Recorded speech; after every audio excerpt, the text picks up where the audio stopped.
Hello and welcome everyone. This is our new podcast.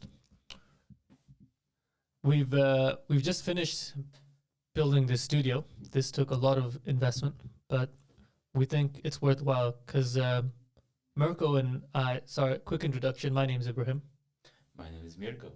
and we were meeting up every week to just catch up, talk about life, business, things going on. And some of the conversations were so good that we thought it is a disservice to humanity that these conversations are not being recorded. So both of us, we pulled every penny we had. I had to remortgage the house, and we built this little podcast studio in the center of Manchester. And I have no regrets for that. Not at all. It was pleasure to meet with you from the first minute, not second, because it takes a while to get to know each other. But we established connection fairly quickly, and really every minute since then it was a privilege to share together, discuss life questions, business questions, and just share the wisdom that we gathered over the many years. And we are glad that we have opportunity to share them with you as well. Thanks, Mirko.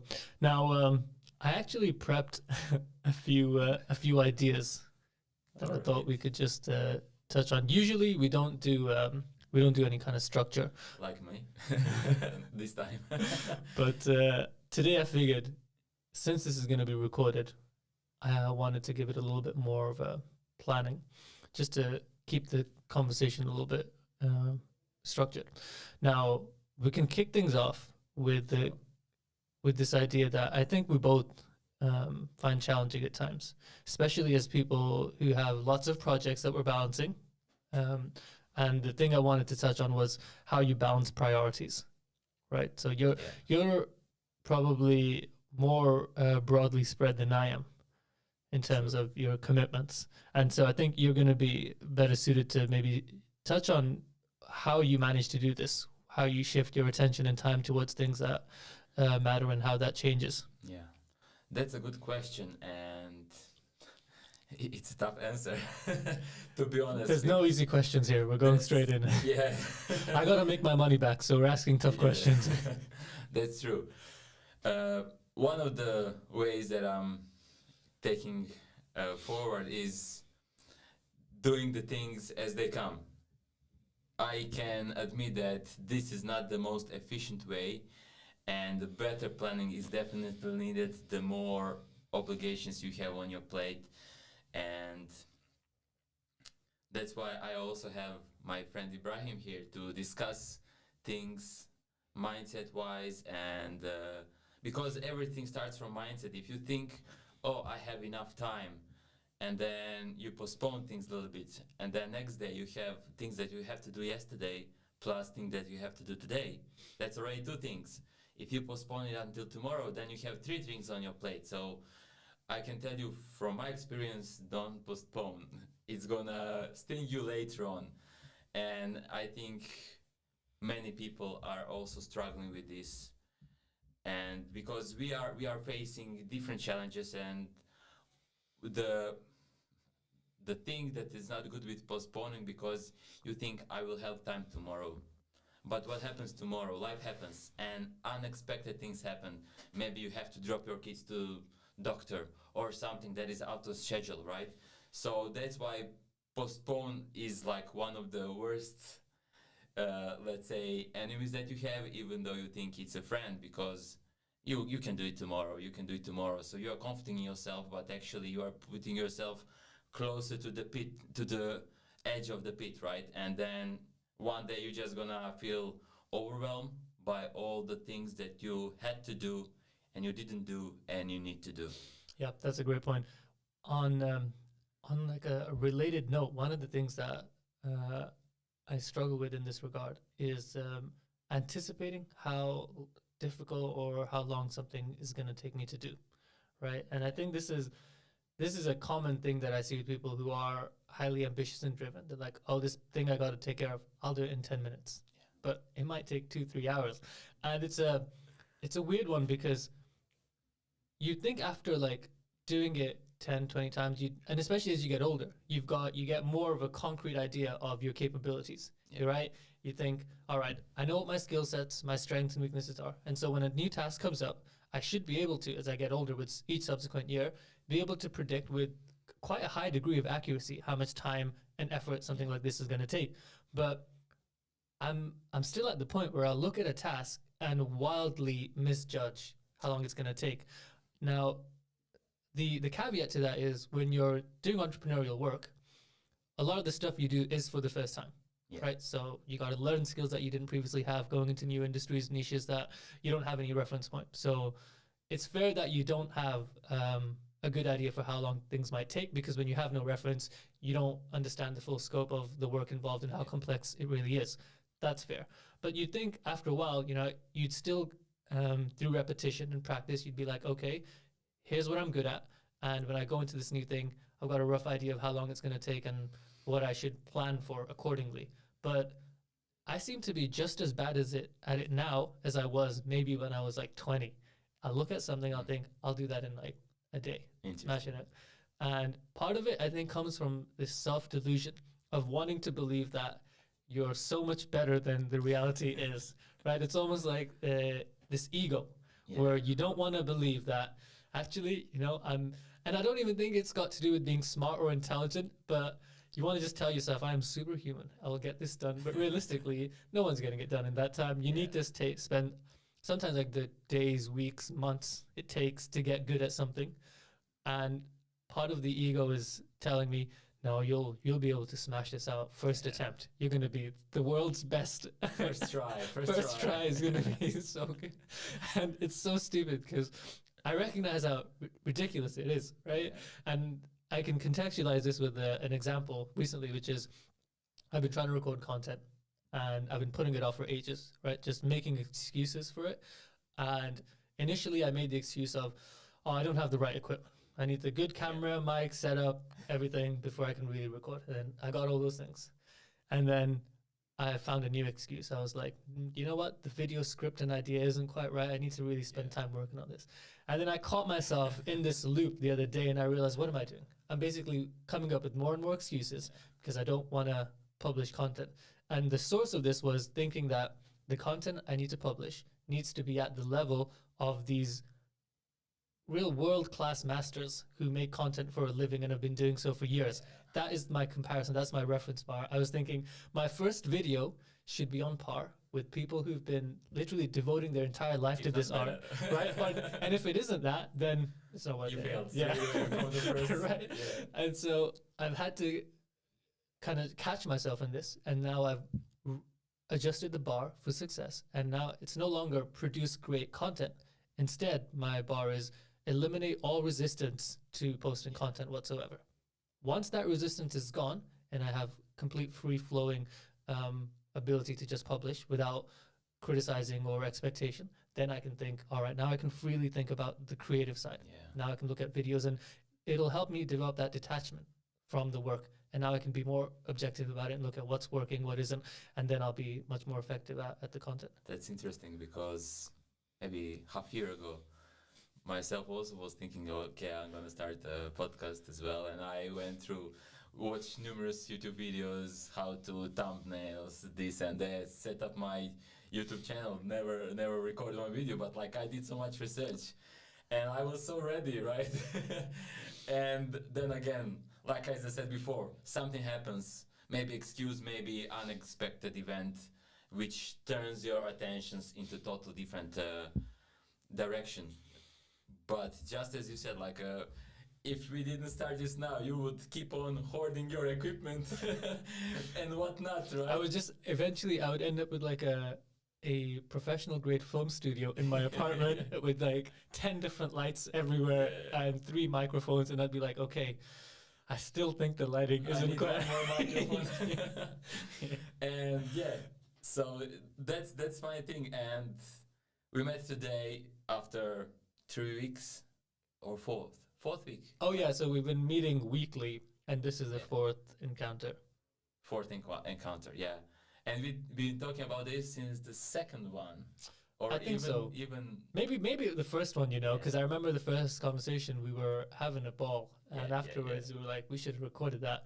So even 3 meetings later, and we executed on it. I'd say that's pretty effective Yeah. compared to people who are talking about ideas that they Yeah. want and decades more go by. than 3 times. Yeah. Yeah, and like that's funny thing, like when you said like now this situation that we had here, both personally and over the last 4 weeks, like both of us, we were preparing, trying to reduce the risk of failing, let's call it that way. And now it just took one ignition, which was, or spark, which was our meeting, first or second, and we just pushed ourselves each other. We had certain informations, about the good location for our studio, and we just like, okay, let's do it. No point to delay with anything.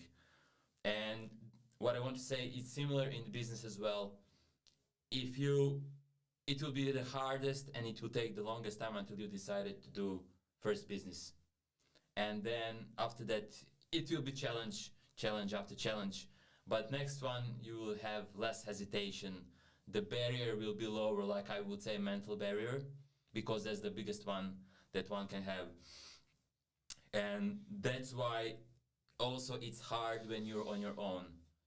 That's another obstacle, like you are, everything's on your shoulders. You have to do planning, so and so, right? Getting knowledge. But when you have someone with whom you can share the tasks, the burden, then you can act quicker. Yeah, that's a point that I wanted to actually. Okay, your sound is echoing a bit. Can you pull the mic in? Yeah, sure. Nice, keep going.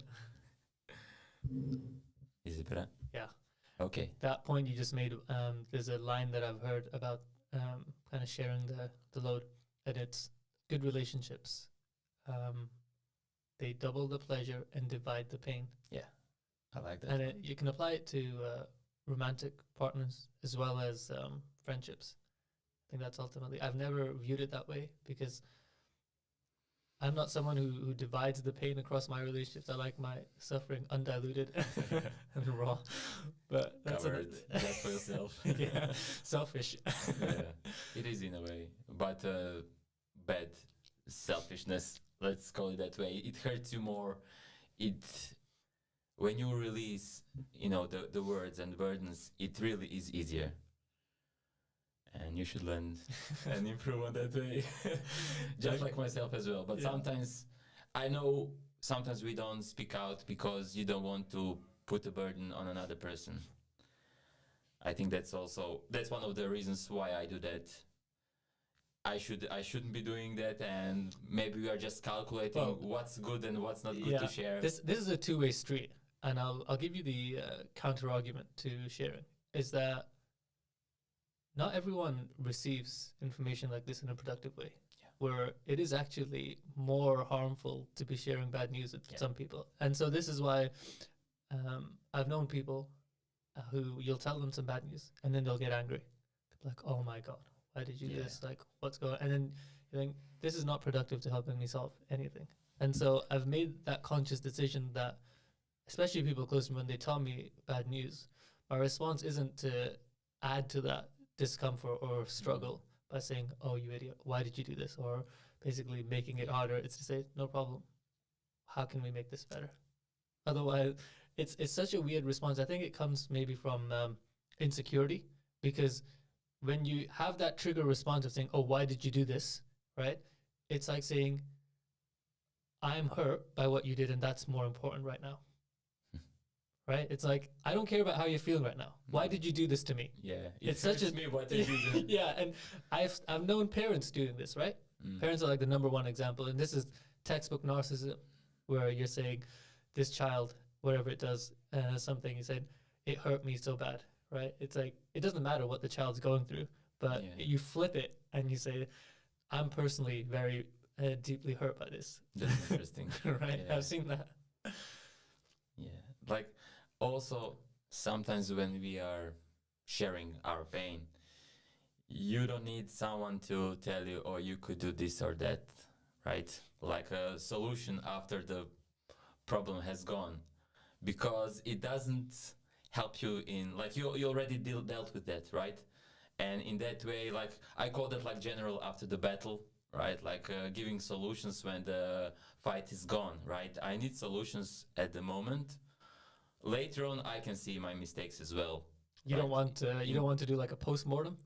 Yeah, like, you know, See, you don't like- need that from someone else. Like, you can analyze your things as Oh, well. you think so? I actually welcome that kind of feedback sometimes because I might have missed a situation. So I used to say this to my partner. I'll like tell her a situation that played out, and then she'll say, "Well, did you think to do this, or why did you do this? Because you've told me this is X, Y, Z, right?" And I'll be like, "That's a good point," because Yeah.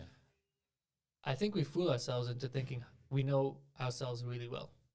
And one of the clearest examples of this are people who are close to you, who know you well, and they can say, they can show you your blind spots essentially. So that when you do that review, or when you're after the fight or the war, and you think, okay, I can do this better in certain ways, and then someone else can also add that input. Because we have very one-dimensional ways of thinking about things. We'll think about doing things differently, but within the same kind of planes that we operate in. We'll say, I'll do this thing better in the similar fashion that I know how to do things better. Yeah. Right? Whereas a different perspective from someone who knows you might say, or you could do something completely different, which you won't have considered. And I think knowing how my brain works now in these situations, I can recognize its limitations in that it only thinks a certain way about some things. And having that perspective, which is only really possible when your mind works in a completely different way, is really valuable. Yeah, you get that one right. It's always, actually, it's good when you get feedback on what you did, right? Absolutely. Yeah. I say this when to my friends, I'll say my closest friends are the ones who can tell me things about myself that I don't know. Yeah. I don't want people just agreeing with things that I tell them, right? I don't need that validation to just get parroted opinions back at me. So if I'm telling someone a story or a situation, it'd be great if they gave a different insight or something new, because my main prerogative a lot of the time is growth, learning, and figuring out where my blind spots are. And if friends or people close to me can help me figure those blind spots out, that's what's really valuable to me in a relationship. It seems now, as you were going through the arguments of being, you know, getting someone to give you feedback, even though if it's after the event that occurred, like, I would say that my statement before was maybe a little bit because, like, why are you coming now? Why are you not with me during the struggle? And that's why from that point I was kind of like, why are you coming to me later on, right? Like, join the bumpy ride now, where were don't you be when at I the needed end. you? Yeah. So that's why. But like, I agree, and I also want to learn, want to improve. But if you don't listen to anyone else, you will never get like a second opinion and consider your way of thinking, right? Maybe your way of thinking brought you there into the situation that is not good. And if you didn't listen, you didn't hear the opinion that came, even though afterwards you might come into the same situation dealing with the same way you dealt before, but it didn't yield the result that you would wanted. So hearing someone, even though afterwards, because first problem is not probably not the only one. You might face certain challenges later on down the road. So add that advice to your toolbox, right? And if it's useful at some point later on, use it. So also, it's in one way you think that you are the smartest one if you are using just the tools that you have, right? You can borrow a tool from your friend and hold it in your box as well, and like apply that one also when the situation occurs. Yeah, there's no shame in taking knowledge or advice or feedback from others. I think for the insecure individual, your sense of self is a bit more, it's brought into question if you decide to accept help from someone else. Because at the root of it, if you want to accept advice or assistance or guidance from someone else, the very foundational rule is that you accept it because you are in a position of need. and you have to expose yourself and be vulnerable to accept that in the first Yeah. place. And it's not easy always to Yeah. be That show vulnerable. yourself vulnerable. Yeah, Yeah. yeah. There was a point earlier when we were talking about business and failure, and or you were saying you did all the research for like podcasts and you were gonna set it up, right? And so I think one of the root causes of this is like the unwillingness to expose yourself to risk, and I've seen this play out in various circumstances, right? And as someone who does a lot of exercise and goes to the gym a lot, right? There's a particular type of person I see there that is representative of this very clearly. It's a guy who starts going to the gym, starts seeing progress, getting stronger and better shape, and now a big part of his identity becomes the gym and the exercise, right? Now, that in itself is not a problem, but what I see the natural kind of progression of that for some guys now is that it comes at the expense of other things that they choose not to engage with outside of the gym. Because for all intents and purposes, in my mind, the gym is not a real arena. There is no risk in the gym. You go in there, the weights are always the same. You lift and you get heavier, you get stronger, you make progress, but the chance of failure is essentially zero when you go to the gym. So for a lot of guys and for some girls as well, it's a very safe arena to just go in there, feel like you're making progress. But for me, I think it's a cop-out for choosing not to direct that energy in the real world where the risk of failure exists. Because you have all this energy, this drive, and you could put it out in some projects outside the gym where there is a tangible risk and you might not succeed. But for a lot of people, that level of risk is too much. They don't want to deal with it. And so they're like, I'll just pour it all into the gym and this is going to be a new part of my identity. But that's really a cop-out. It's an avoidance strategy. Yeah. Also, gym, in a way, is just preparation. Yeah. It's a training ground. Yeah, training grounds for real life. That's it. Like, the thing is, for example, if you're in construction, it will be very helpful, right? Yeah. But if you're not, for example, if your job is not physical, in one way, gym is waste of time. Too much, right? So obviously you have to put yourself in a good shape for the health benefits. Where do you draw the line? If you're, let's say, Exactly. you're working at Five Guys, right? And you're like, I can run 10 minutes faster this week and my job is going to improve. Are you going to say that makes sense? Yeah, I need to, practice my endurance because I can. No offense to the people working at Five Guys, but for all the fans, but if your stamina's going up, and that means you can cook more burgers, you know that. That's why it's a fine balance between what you need. Obviously, what is your end result? If you want to be Mr. Olympia, but you are just, your focus is on, getting your body in a shape that you need to win that competition, but you are in Fire Guys just for the sake of getting your money, basically your, pocket change, right? Just so it covers your needs from day to day, from month to month, and your focus is over there, right? Yeah, this is the exception to exercise if you compete.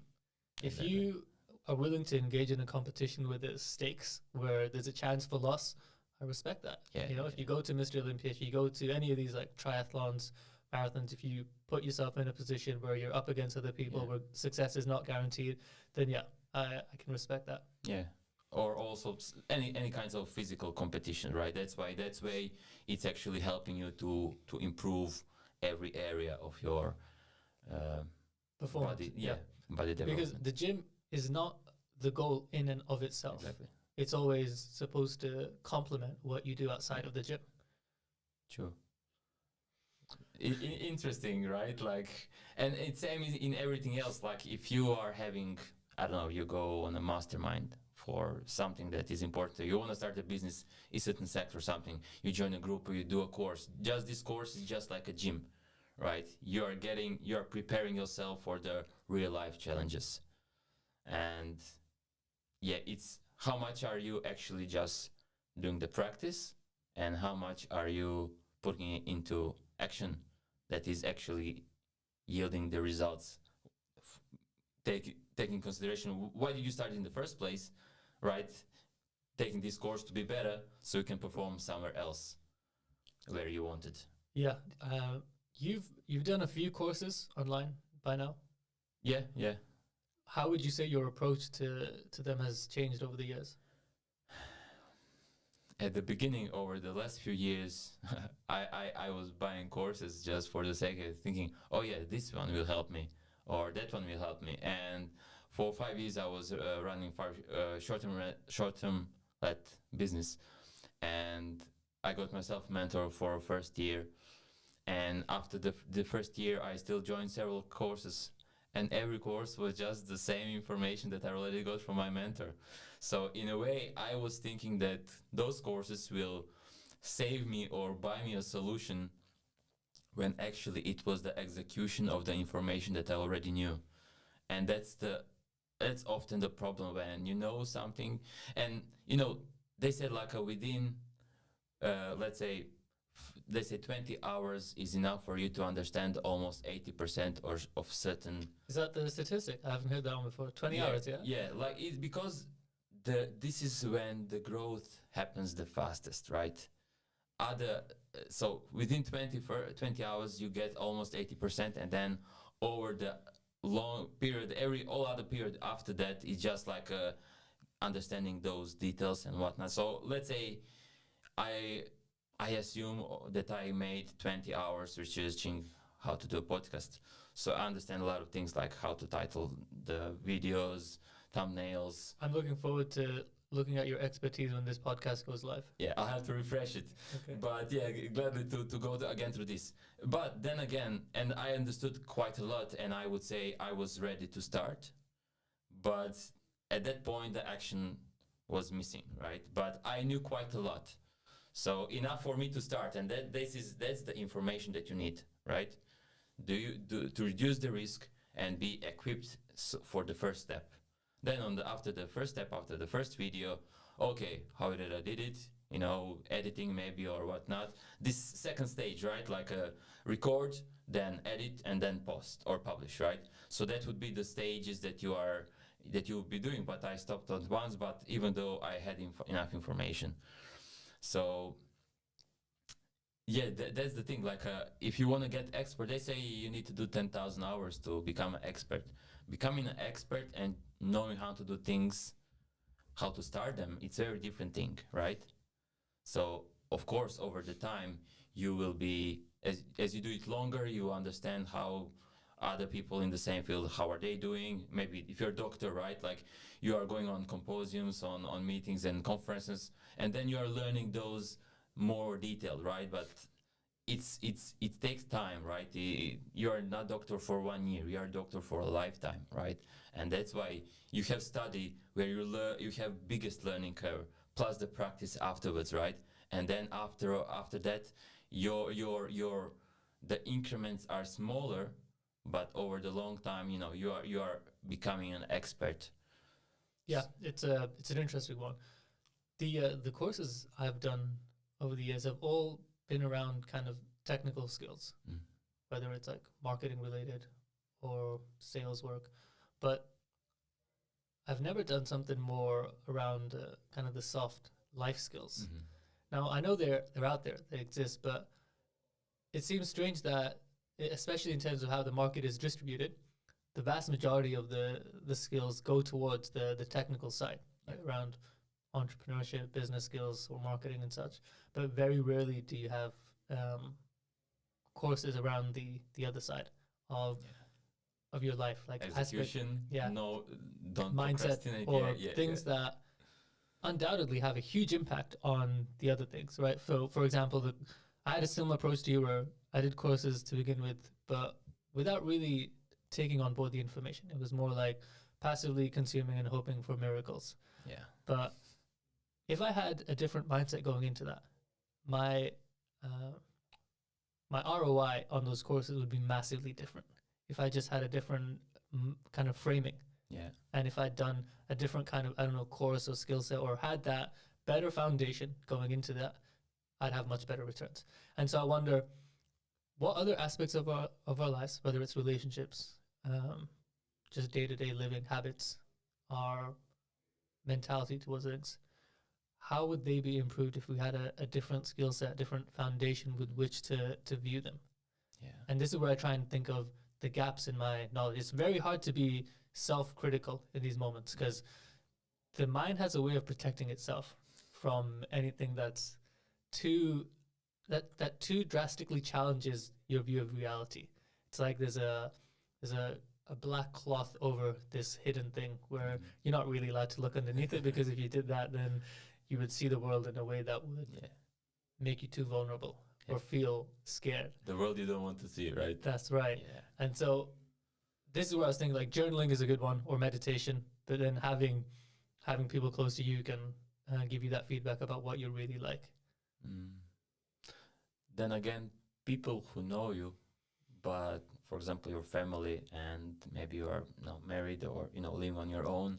So, for example, if I moved from my home when I was in my early 20s, so now almost half of my life I was away, and obviously you keep on visiting your families and so, but you, or let's say myself, I've changed over the last 20 years, right?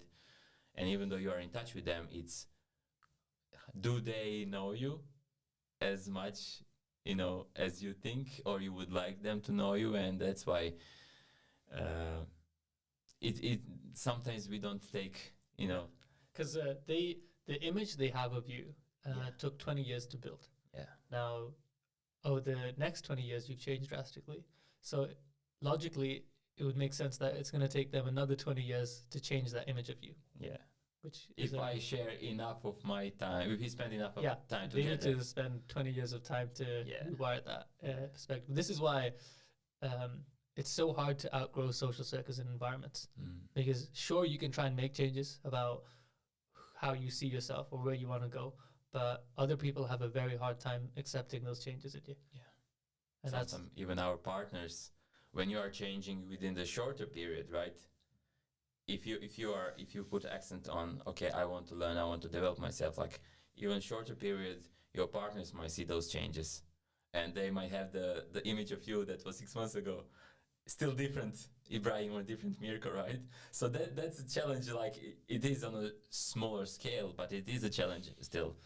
That's why communication is crucial. And just to come to what you mentioned earlier, we used to buy courses that are talking about technical skills, and we are neglecting soft skills.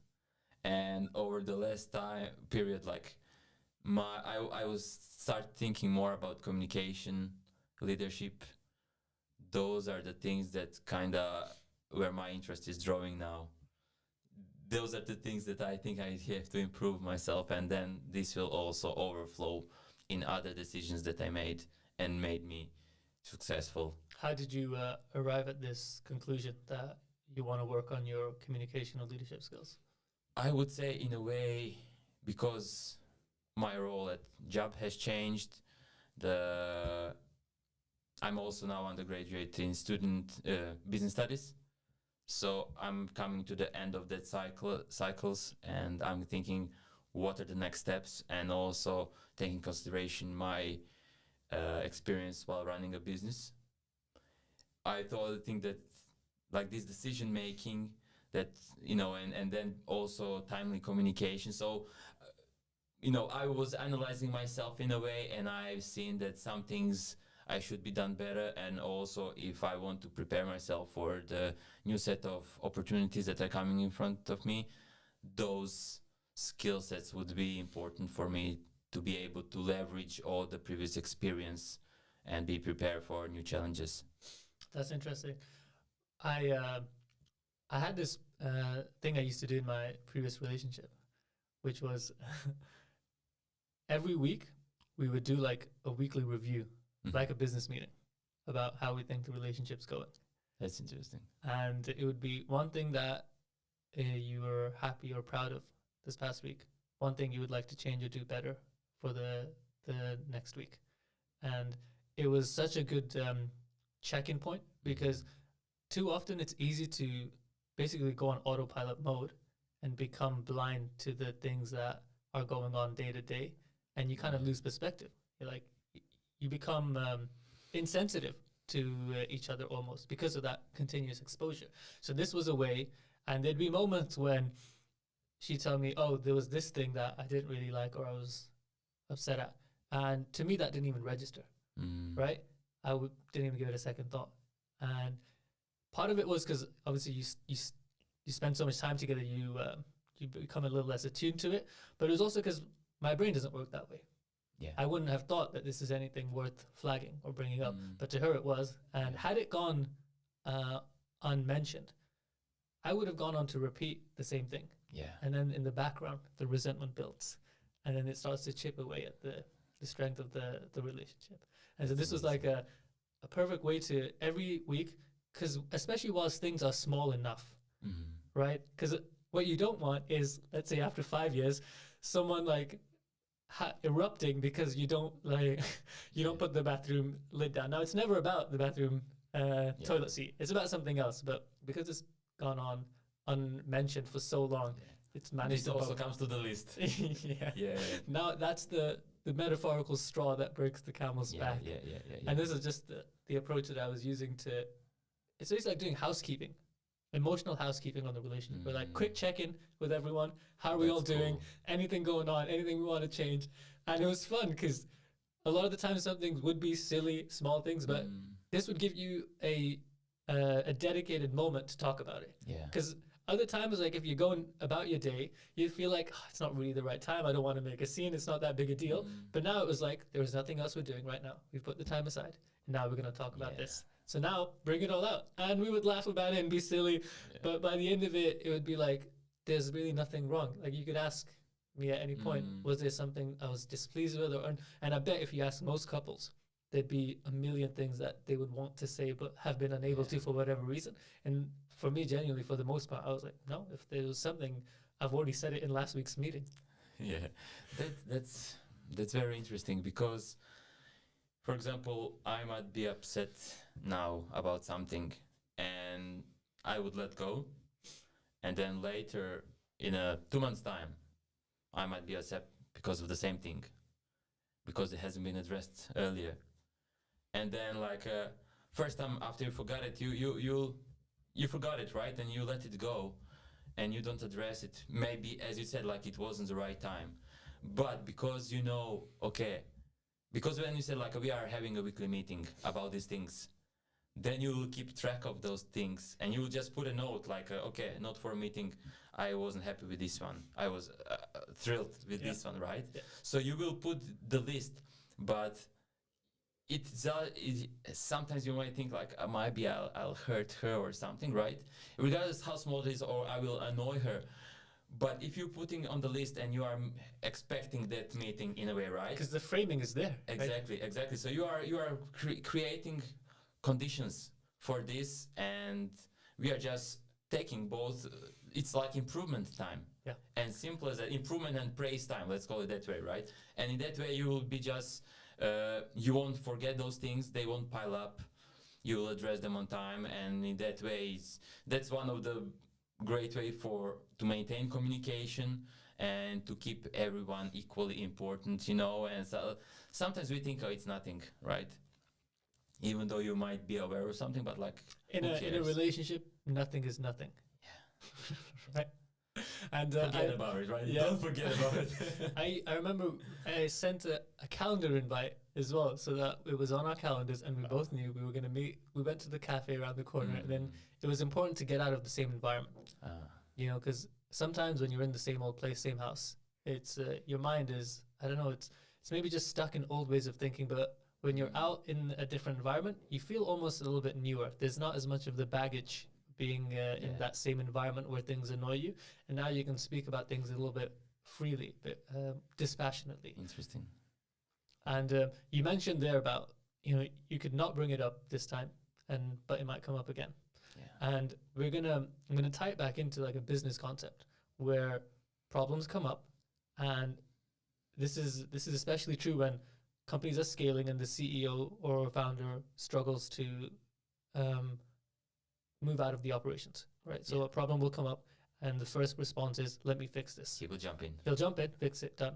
But then guess what? In a few months' time, the same problem's going to come up, and he's going to have to come in again. Yeah. So the alternative is, all right, let's identify why this is happening, and how can we have a system in place so that in the future, if and when it does inevitably happen again, it's going to be resolved by itself. Yeah, nice. Yeah, that's the thing. Like, and often people think, oh, business is business, relationship is relationship, family is family, but they are so intertwined.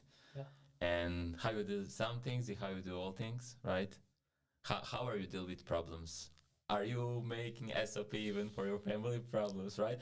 In a way, this weekly meeting is an SOP because you're writing down things that are not doing well, right? And then on the meeting, you are trying to understand or to show them to your partner what's wrong.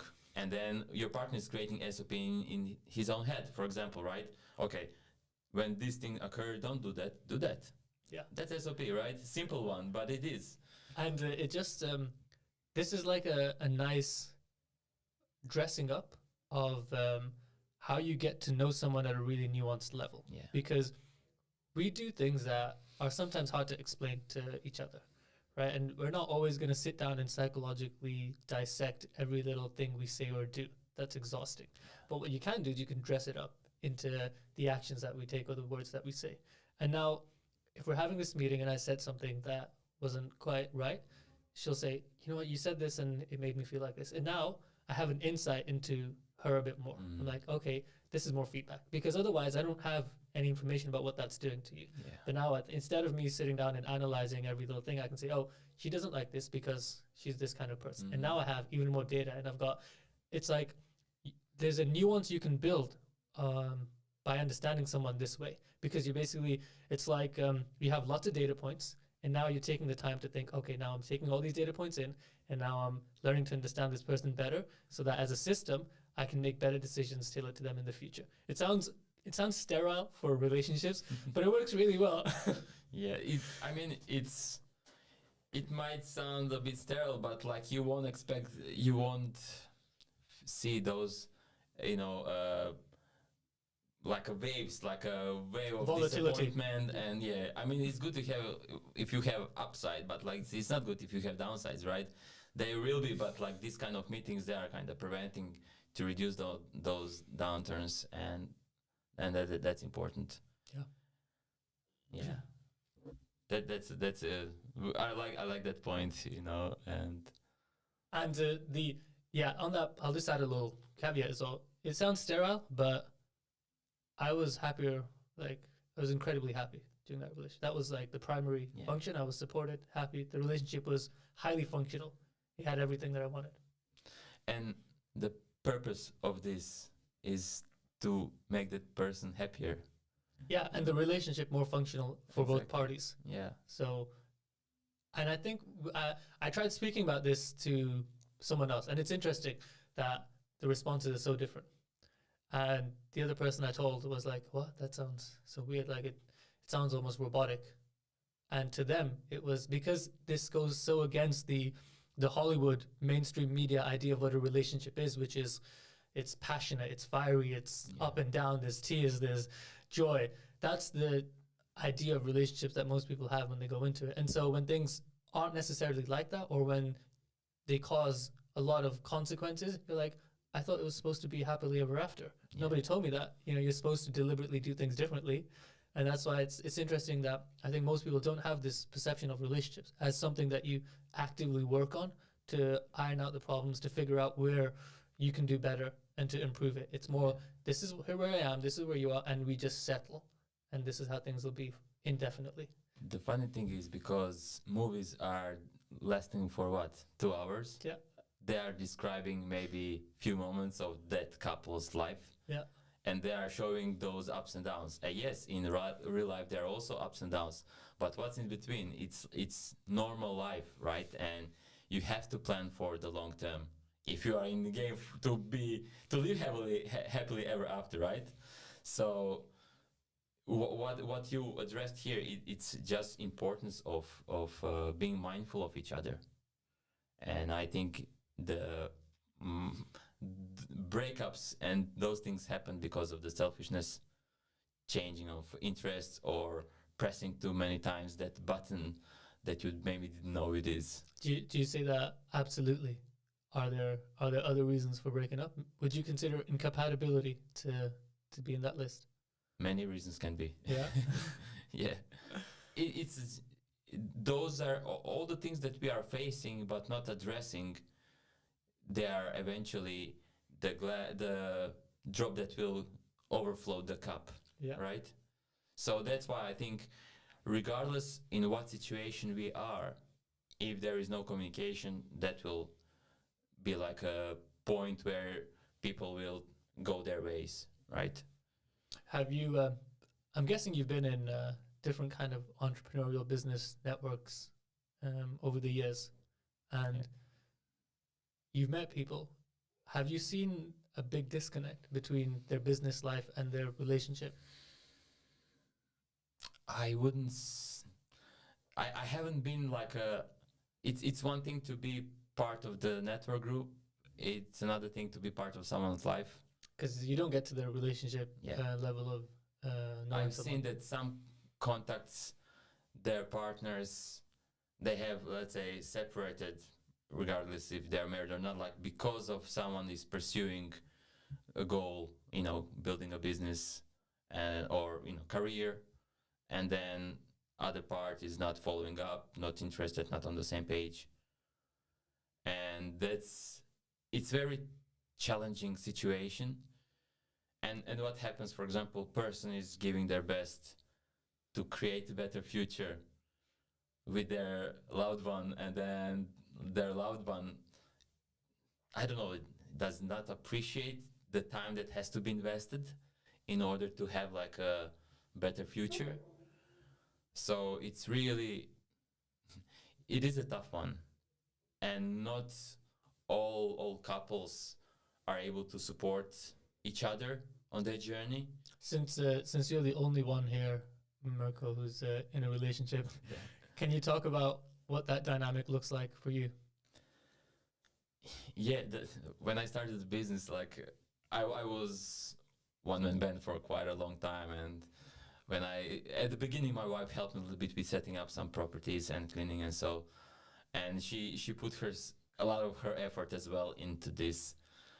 And later on, she's like, "No, I don't want to do that. I want to join you when you become successful, right?"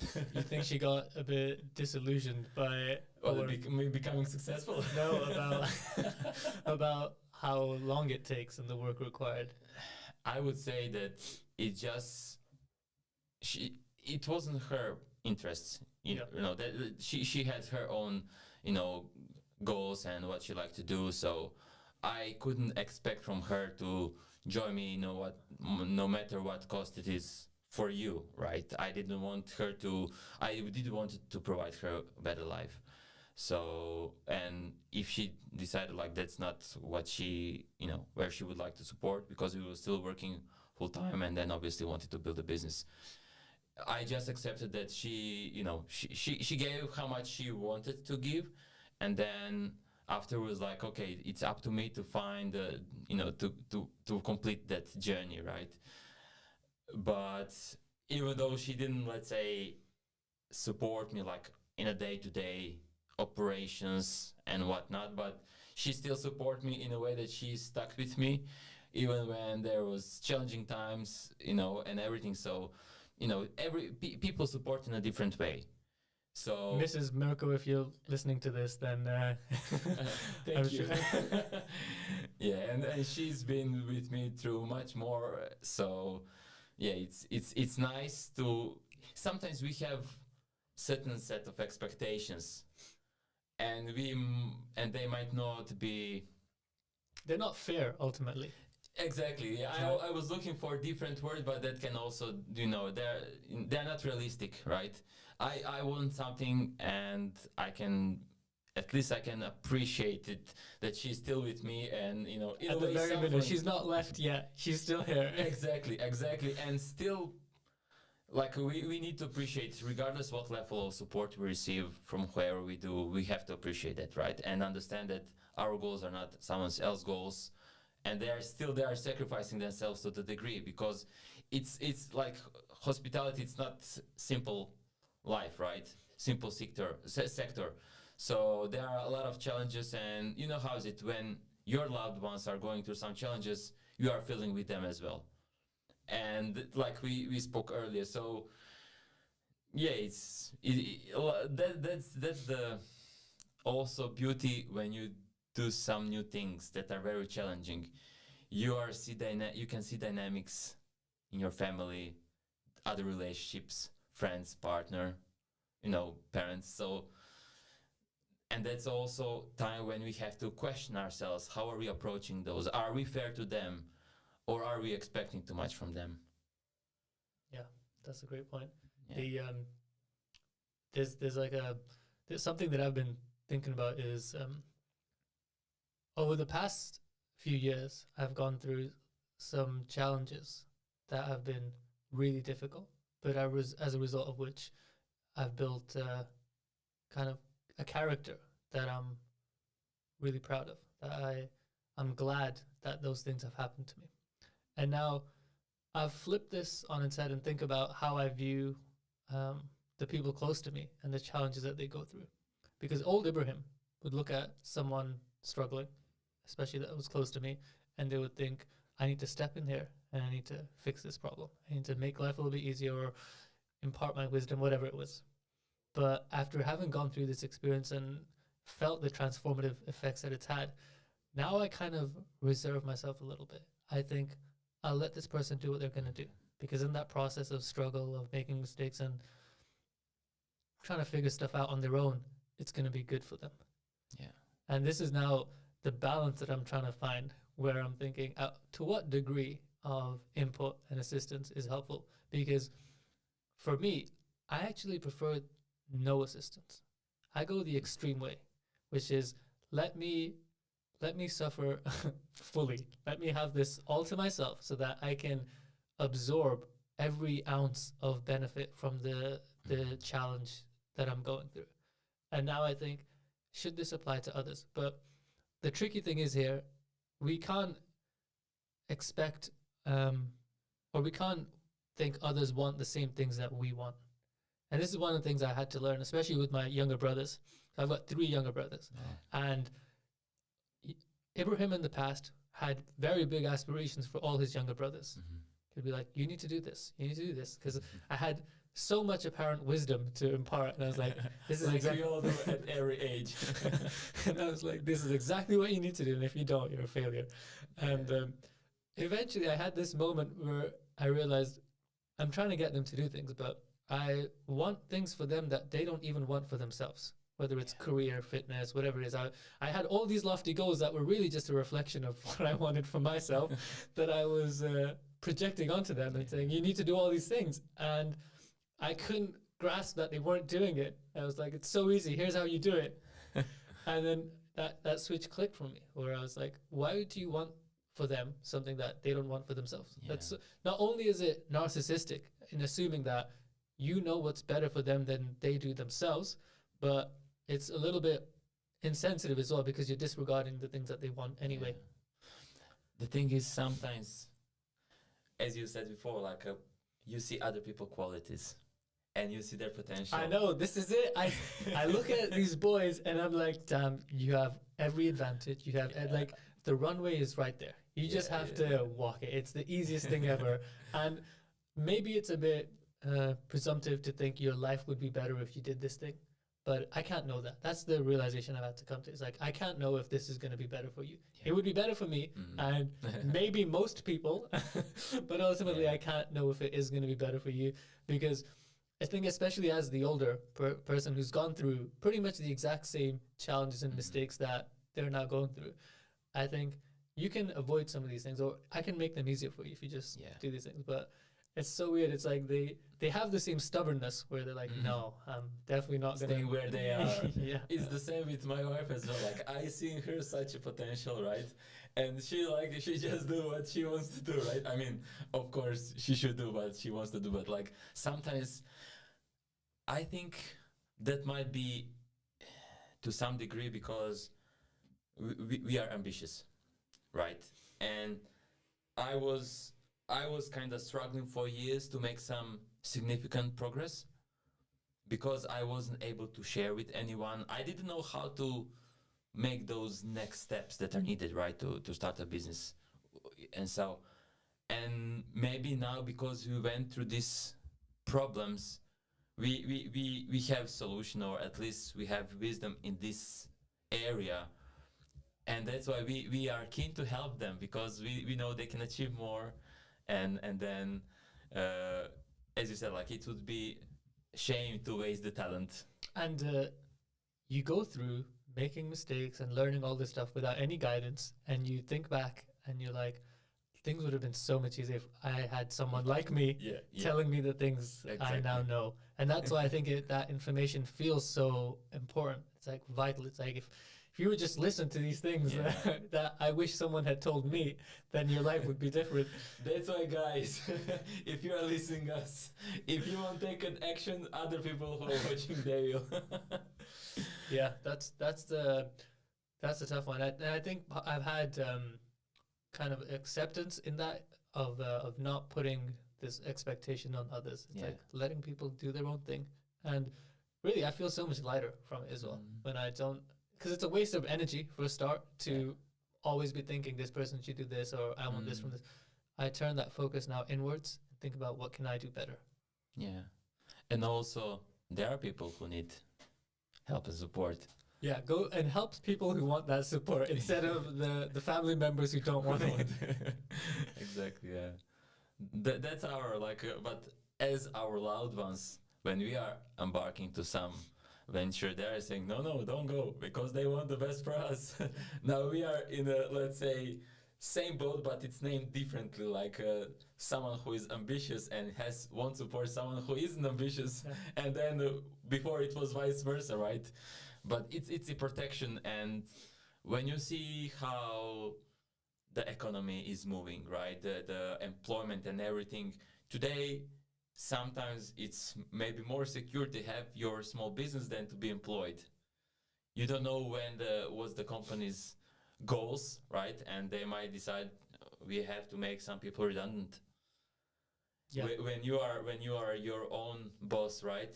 It is a struggle, but like it's rewarding because you are doing, and everything you do is directly affecting you, directly rewarding you as well, and it's easier because almost every job has an earning cap.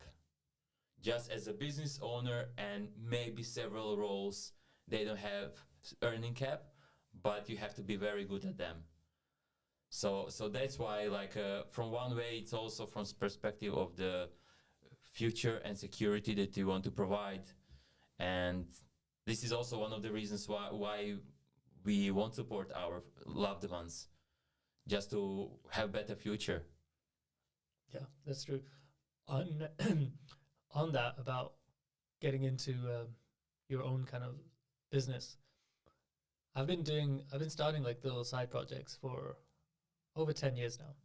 And one of the framings that just helps keep me going is that, and I, excuse me, I use this in a lot of things that I do, is that it will take 100 attempts. Mm-hmm.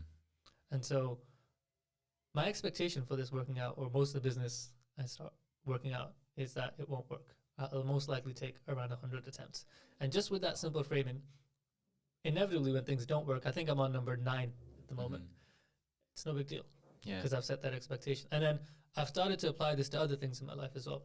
Like, for example, creating content, right? I've just given myself the baseline. It'll probably take 100 attempts. Mm-hmm. And I'll do this for any new activity I try, whether it's like a sport that I'm picking up, I'll say, you need to do it 100 times. Before that, you don't know enough to really say whether you gave it a good enough go. It's like, most of it's just ignorance or fear or laziness. And until that point, you don't really have good enough grounding of it. And then I took it to the extreme when I herniated my disc in my back and I had surgery on it. Oh. After the surgery, it was a failed surgery. The disc relapsed again. And in that moment, like, the pain it makes it really hard to think clearly a lot of the time. So I remember this exact framing that I had. It's going to take 100 attempts. And then I thought, well, why don't I apply it here? Mm. And so with that framing, I went back. I was like, okay, maybe it's going to take 100 attempts to fix this thing. I guess that's what it's going to take. Oh.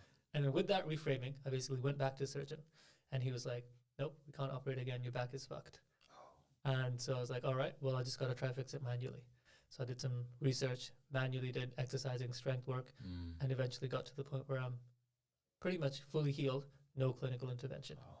And I think that framing, like nothing else has changed. I've just told myself it's going to take 100 attempts because that perseverance, I think, is so powerful. Most of the things that we want, you can achieve if you just stick at it long enough. Yeah. That's it. And we just quit too soon. Do you think you might do something different in your previous 9 attempts for the business? Not at all.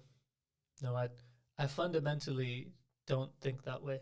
I could not have done anything differently because in order to be who I am today, which I'm very happy with, I had to make those mistakes. The things that I've learned, I would not have known if I hadn't made those exact mistakes. Yeah. Somebody came back. If you gave me the option to go back in time and tell myself all these things, I'd refuse. I'd say no, because old Ibrahim needs to make those mistakes, needs to have those failures so that he learns and does better. And that's why I think now when I'm trying something new, how can I get these failures out the way early? Let me just learn the lessons. Let me fail deliberately, get it out the way so that I can make the learnings. Because from success, you don't really learn anything. You realize, I tried this one thing and it worked. And so what? Yeah. Oh, I'm master of it, right? Yeah. That's it. Okay, we've just hit the hour mark, Mirko. Oh, wow. I think we this is a good time to call it. Yeah. Sounds good. Time was like I wouldn't expect that. You know, we would have to talk about something 1 hour. That was flowing real smooth. Yeah. I enjoyed this. So we'll try and make this a regular thing. We've got this set up. It took us an hour, I think, to get it set up today. Hopefully next week it's going to be a little easier. And then if you've got any questions or topics you'd like us to discuss, all those fans, then please write or email them in wherever you see this. We don't even have a name for this podcast. I just realized. We'll come up with a name. If you have any suggestions, then let us know. Yeah. Until then, thanks, guys. Thank you.